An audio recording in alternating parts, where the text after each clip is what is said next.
का मतदान जारी है। बड़ी संख्या में लोगों में उत्साह साफ तौर पर नजर आ रहा है। जैसा कि हमने अपने दर्शकों को बताया कि 3 बजे तक मतदान का जो प्रतिशत था लगभग 50% के आसपास नजर आ रहा है, लेकिन धीरे धीरे समय गिराता जा रहा है और मतदान का प्रतिशत भी बढ़ता जा रहा है। तो कहीं ना कहीं एक लोकतंत्र के लिए अच्छे संकेत हैं, जिसे लोग एक उत्सव की तरह मनाते हैं, एक पर्व की तरह मनाते हैं। लेकिन इस बीच छठे चरण के लिए भी लगातार जनसभा और रैलियों का दौर जारी है। फिलहाल 5वें चरण में जिनकी दिग्गज है, जिनकी साख दांव पर लगी है और क्या कुछ किस तरीके से जो प्रत्याशी हैं वो जनता के बीच जिन मुद्दों को लेकर के गए हैं और जनता ने किस नजरिए से देखा और मतदान के प्रतिशत, ऐसे तमाम सारे सवाल हैं जो आज आए हुए मेहमानों से जानेंगे और समझेंगे। बिना कुछ देर किए हुए आए हुए मेहमानों से अपने दर्शकों का तारुफ करा देते हैं, जो हमारे साथ भारत समाचार के स्टूडियो में इस वक्त मेहमान हमारे साथ जुड़े हैं। हमारे साथ शम्सी आजाद जी हैं, नेता बीजेपी। शम्सी जी नमस्कार, आपका बहुत बहुत स्वागत है। और साथ ही साथ पीयूष मिश्रा जी हैं, सुभाषपा से नेता।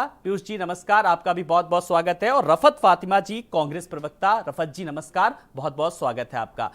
तो एक बार हम सवालों और जवाबों के सिलसिले को आगे बढ़ाएं। मैं सबसे पहले एक मतदान के प्रतिशत को लेकर के शम्सी आजाद जी के पास आऊंगा। शम्सी जी, अभी मेरा सिर्फ एक मतदान का एक ओवरऑल प्रतिशत को लेकर के है, जो अभी आप देख रहे हैं लगभग 50% के आसपास है। किस नजरिए से देख रहे हैं और एक आपकी टिप्पणी चाहूंगा सबसे पहले। बहुत बहुत धन्यवाद आलोक जी, आपके चैनल के माध्यम से भारतीय जनता पार्टी की बातों को रखने के लिए। और आज का जो चुनाव हो रहा है, चौथे राउंड में ही हमने अपनी विजय बढ़त अपना बनाई है।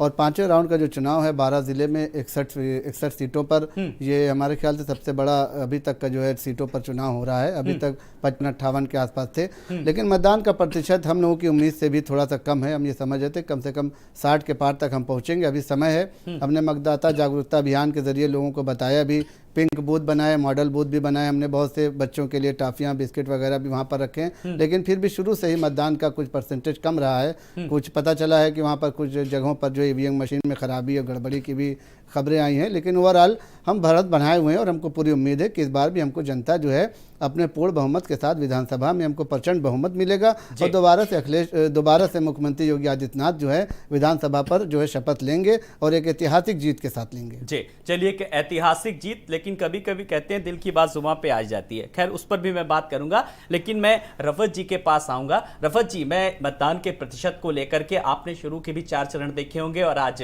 5वां चरण, क्या कहेंगी?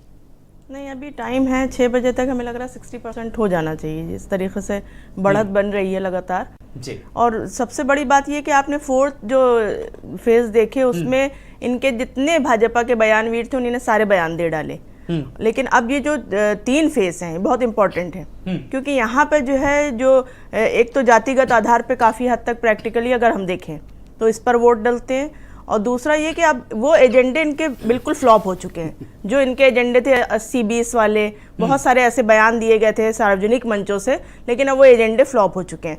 अब जो है जो चुनाव हो रहा है इस बार का जो है वो मूल रूप से हम देख रहे हैं कि जनता ने बिल्कुल मन बना लिया कि वो अपने मूल इश्यूज पे जो है वो जो है देगा मत। क्योंकि जिस तरीके से विकास के दावे करे गए थे, आपने भी देखा था कि विकास के मॉडल दिखाए गए थे और शाइनिंग इंडिया, डिजिटल इंडिया, बड़ी बड़ी बातें, गड्ढा मुक्त सड़कें, लेकिन वो कुछ नहीं दिख रहा है। हकीकत में ये है कि धरातल पे वो कहीं योजनाएं नहीं दिख रही हैं। अभी पिंक बूथ की बात कर रहे थे हम, महिलाओं के लिए इनके पिंक बूथ बने थे। उन महिलाओं के लिए जो पीड़ित होती थी उनके लिए जल्द से जल्द उनका शिकायत वहाँ पे दर्ज हो, लेकिन उन पिंक बूथ के अंदर आवारा पशु बैठे रहते हैं, जो कभी हमने देखा कुत्ते सो रहे हैं, कभी गाय वहां बैठी है और सन्नाटा छाया हुआ है। तो उस सब चीजों की बिल्कुल अन्ना जानवर भी कई पार्टियों का मुद्दा रहा। रफत जी, मैं आपके पास आऊंगा। मेरे साथ पीयूष जी भी जुड़ गए हैं। पीयूष जी नमस्कार, बहुत बहुत स्वागत है। मतदान के प्रतिशत को लेकर के क्या कुछ कहेंगे? जरा सबसे पहले मैं आपकी टिप्पणी चाहूंगा। आलोक जी, देखिए अभी जो मतदान का प्रतिशत चल रहा है 48 के आसपास जो चल रहा है, ये 60 तक देखिए जाना चाहिए और जाएगा भी। अगर ये 60 तक नहीं जाता है तो ये इसमें कहीं ना कहीं देखने वाली बात होगी कि मतदाता अपने घर से क्यों नहीं निकल रहा और जा क्यों नहीं रहा। जबकि उम्मीद है कि जैसे पिछले चरणों में हुए हैं पूरे 60% के आसपास, तो ये भी 60 के ऊपर ही जाएंगे। देखिए, और बात कर रहे हैं भारतीय जनता पार्टी के, तो आज इनके आधा दर्जन से मंत्री ज्यादा मतलब 6 से के आसपास इनके कैबिनेट मंत्रियों का भविष्य भी दांव पर है। और देखिएगा 10 तारीख को जनता इनका खदेड़ा करने वाली है। इनके 692 टोटल आज कैंडिडेट लड़ रहे हैं 12 जिलों की 61 विधानसभाओं पर। पिछली बार तो इन्होंने खूब झंडे गाड़े थे, लेकिन इस बार जनता जो है महंगाई के मुद्दे से परेशान है। सरसों के तेल की कीमत कहाँ पहुंच गई है, इनको कुछ लेना देना नहीं है। बहुत खूब प्रचार करते थे, अब की बार ये सरकार महंगाई पर वार। महिलाओं की सुरक्षा की बात कर रहे हैं, पिंक बूथ की बात कर रहे हैं, तो हाथरस में क्या हुआ आपने देखा ही, कन्नौज में उन्नाव में क्या हुआ जी, ये सब इनके सामने नजीर है। स्वास्थ्य की अगर बात करते हैं तो उत्तर प्रदेश में कोरोना काल में क्या क्या हुआ, उस गाजीपुर से इस गाजीपुर तक के बॉर्डर पर गंगा में लाशें बहती रही, ऑक्सीजन सिलेंडर के नाम पर क्या क्या हुआ सब कुछ जनता को पता है। तो जनता के बीच हम इन्हीं बेसिक मुद्दों को लेकर जा रहे हैं। इन्हीं बेसिक मुद्दों को लेकर हमारे राष्ट्रीय अध्यक्ष माननीय ओम प्रकाश राजभर जी ने अखिलेश जी से गठबंधन किया था कि जातीय जनगणना कैसी हो, 300 यूनिट बिजली फ्री कैसे जनता को मिले, जो योगी मोदी जी के ललका सांड जो अन्ना पशु है घूम घूम के फसल चल रहे हैं उनसे निजात कैसे दिलाई जाए, महंगाई को रोका कैसे जाए, और नौकरियों की बात करें रोजगार की तो 18 पेपर बिल्कुल पीयूष जी, ऐसे तमाम सारे मुद्दे हैं जो चाहे महिलाओं की सुरक्षा की बात हो या फिर युवाओं के रोजगार की बात हो, कानून व्यवस्था हो, किसानों का मुद्दा हो, जिसको लेकर के लगातार सवाल उठ रहे हैं। मैं शमसी जी के पास आऊंगा। शमसी जी, जिस तरीके से खदेड़े की बात चल रही है, तो फिर अब ये भी जनता को बता दीजिए, फिर वो खेला होगा या फिर खदेड़ा होगा? देखिए, खेला ना होगा ना खदेड़ा होगा। अच्छा। भारतीय जनता पार्टी की सरकार, मैं एक बार फिर कह रहा हूँ कि प्रचंड बहुमत के साथ आएगी और हमारा लक्ष्य जो है वो हम लक्ष्य को ज़रूर पार करेंगे। और 4 चरणों में जो हमको वोट मिला, जो बहुमत मिले हैं, मुझसे जो है लबरेज है, हमारा आत्मबल पूरी तरीके से लबरेज है और कहीं पर भी हम डगमगाने का काम नहीं कर रहे हैं। विपक्ष जो है, खासतौर से अखिलेश यादव ने हमेशा धोखा देने की राजनीति की है और वो धोखा देते चले आए। उन्होंने किस तरीके से और लोगों को धोखा दिया, अपने चचा को धोखा दिया, और यहाँ तक चचा को जो है तो कुर्सी से उठा के डंडे पर बैठा ला, आप लोगों ने देखा। तो इस तरीके का काम करते चले। अच्छा सर, आप मुझे ये बताइए शमसी जी, मेरा सवाल आपसे, क्योंकि सत्ता में भी आप लोग हैं इसलिए सवाल पूछना लाजमी, ऐसे कौन कौन से मुद्दे हैं जो इनको लेकर के आप जनता के बीच गए और आपको लगता है कि जनता हमें इन्हीं मुद्दों को लेकर के वोट देगी, या आपके प्लस पॉइंट या यूं कहें कि आपकी सकारात्मक चीजें जनता जानना चाहती है? सबसे पहले भयमुक्त समाज जो भारतीय जनता पार्टी ने दिया, योगी आदित्यनाथ ने दिया है। 5 साल में जो एक दंगा भी आज तक उत्तर प्रदेश में नहीं हुआ जब से भारतीय जनता पार्टी की सरकार आई। देखिए, भारतीय जनता पार्टी ने जब सत्ता संभाली है तो उसके कुछ ही दिनों के बाद, हमारे ख्याल से गालिबन 1 साल के बाद, मंत्रिमंडल बनने के 1 साल के बाद जैसे ही भारतीय जनता पार्टी ने काम की शुरुआत की है, तो वैसे ही कोरोना काल जैसी एक भयानक बीमारी जो विश्वव्यापी बीमारी रही, उसको सभी लोगों ने देखा है। तो ले देकर 2 साल तक कोरोना से पूरा प्रदेश और पूरा विश्व लड़ता रहा। कोरोना की आप बात कर रहे हैं, उसी कोरोना को लोगों ने मुद्दा बनाया है। प्रयागराज में किस तरीके से गंगा के किनारे जो नजारा था वो भी एक मुद्दा बना है। आप सर, आलोक सर, मैं आपसे एक बात पूछना चाहूंगा कि दौर कोई सा भी रहे, बीमारी कोई सी भी रहे, अगर आपके परिवार का कोई मरता है तो क्या आप उसको फेंक के चले आते हैं? या भारतीय जनता पार्टी किसी नेता ने कहा था कि आपका कोई मर गया तो आप उसको रोड पर फेंक दें? प्रतिनिधि के तौर पर मैंने आपसे सवाल किया, क्योंकि आप जनता मैं भी आपसे बात कर रहा हूं कि अगर आपके परिवार में कोई हादसा हो जाता है, कोई आपके परिवार में दुर्घटना हो जाती है, तो आप उसको ले जाएंगे, उसका शवदाह करेंगे, आपके पास पैसा नहीं तो कहीं जमीन देख के उसको गाड़ेंगे, आप उसको उठाकर जो है गंगा में फेंक दें।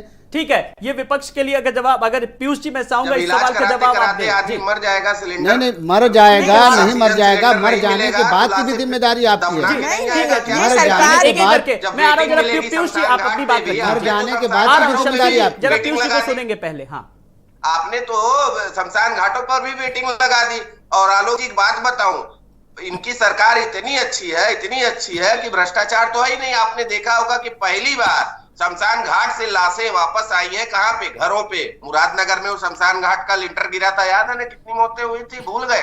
तो खाली गाल बजाने से आपके कुछ नहीं होगा कि हमने ये किया वो किया। मुख्यमंत्री का आदेश था, सैनिटाइजर घोटाला, आपके मेडिकल कॉलेज में लेटर लिखना पड़ रहा है डीन को कि यहाँ ऐसी बात हो रही है। आपके मंत्री जी क्या कर रहे थे? बैठ के टीवी देख रहे थे। सेंट्रल मिनिस्टर जो थे आपके स्वास्थ्य मंत्री, मटर छील रहे थे। तो इन सब बातों को जनता अच्छे से जानती है कि आपका चाल चरित्र और चेहरा क्या है।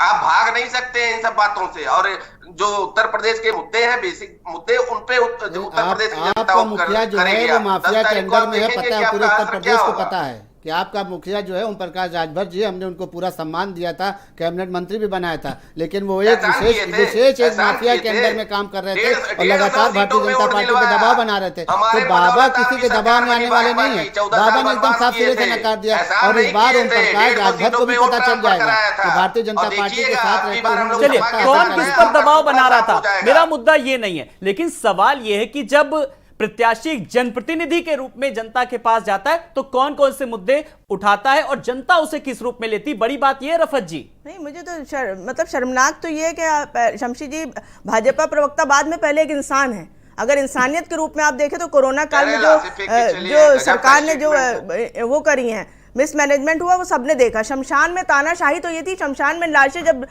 वहाँ जलाई जा रही थी तो वहाँ पे वो टीन शेड लगा दिए गए थे कि इनकी कारगुजारियां सामने ना आए। तो ये सब सामने जनता ने सब देखा है, हर घर ने देखा। जब भी आप कह रहे थे खुदा न खास्ता किसी के घर में भी नहीं, जिस तरीके से लोग हर घर ने झेला है, हर घर हर खानदान ने झेला। आपके खानदान होगा, हम तो कहते हैं ऐसे कभी भी ऐसी आपदा किसी कंट्री में ना हो।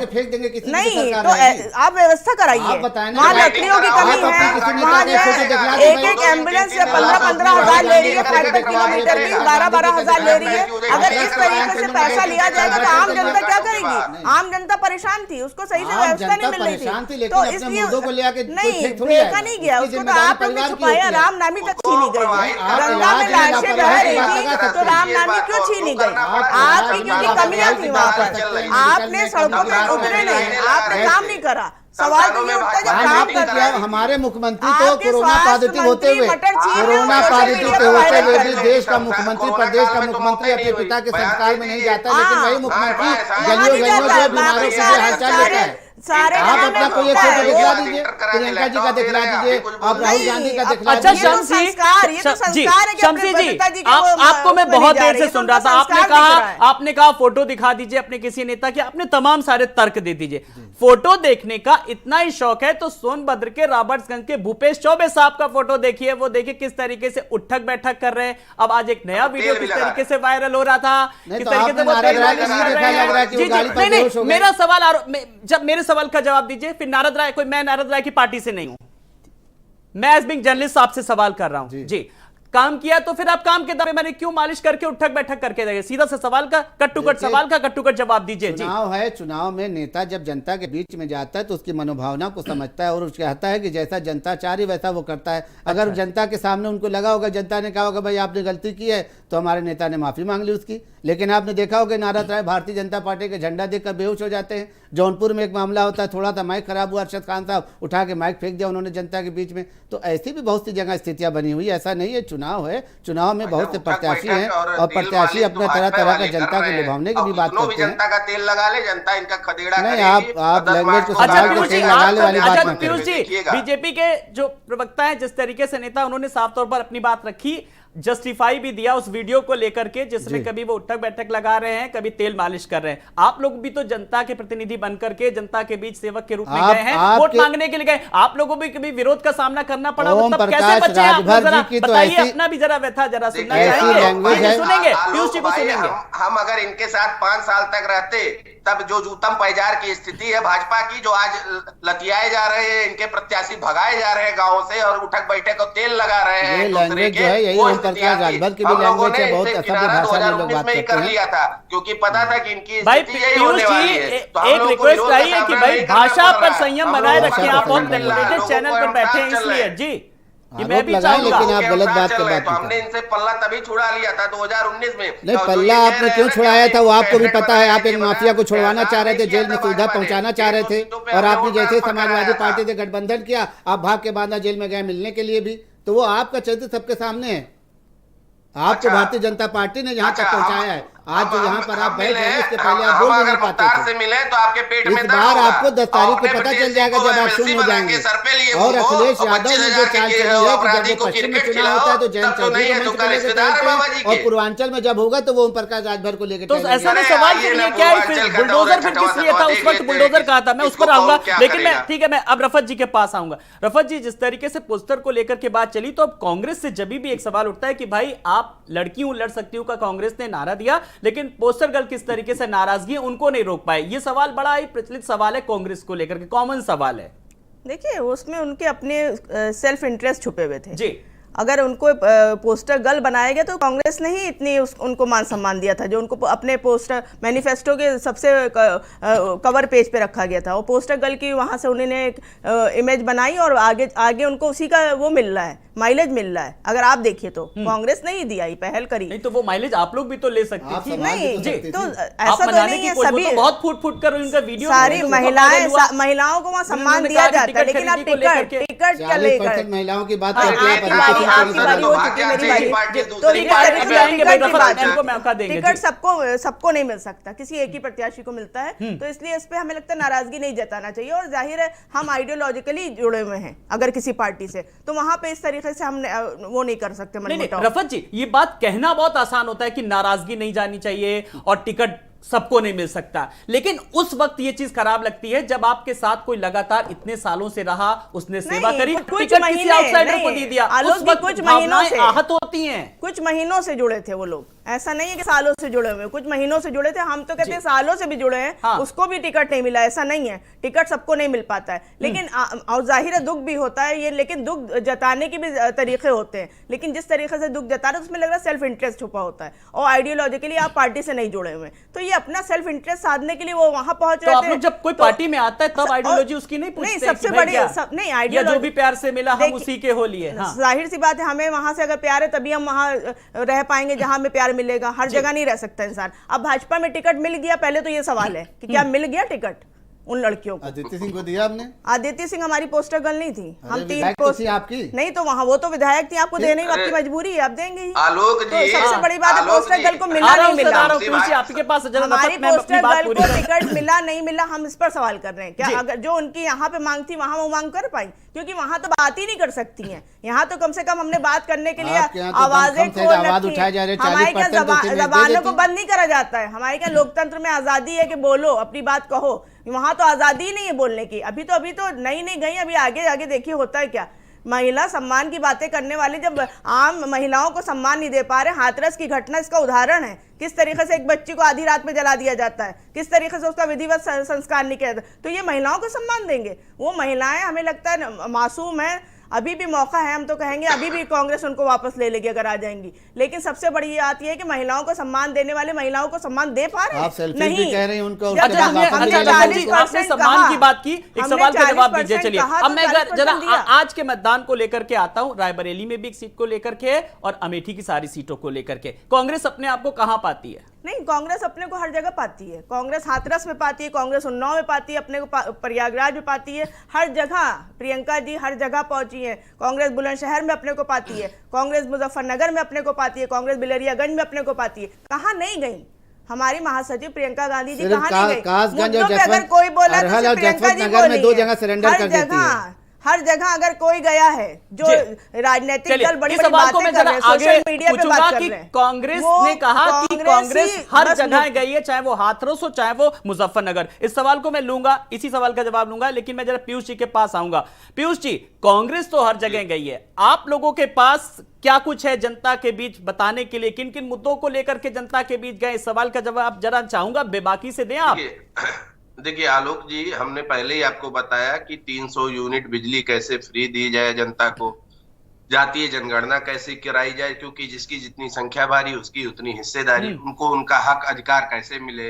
भाजपा के लोग तो बहुत आरोप लगाते हैं सपा पे कि इतने यादव डीएम थे, केवल 9 यादव डीएम थे। आज उठा के लिस्ट देख लीजिए कितने इनके जी ठाकुर पीयूष जी, माफी के साथ रोकना चाहूंगा। इस वक्त बनारस ले चलेंगे अपने दर्शकों को, जहां पर देश के प्रधानमंत्री नरेंद्र मोदी अपने संबोधन में क्या कुछ कह रहे हैं।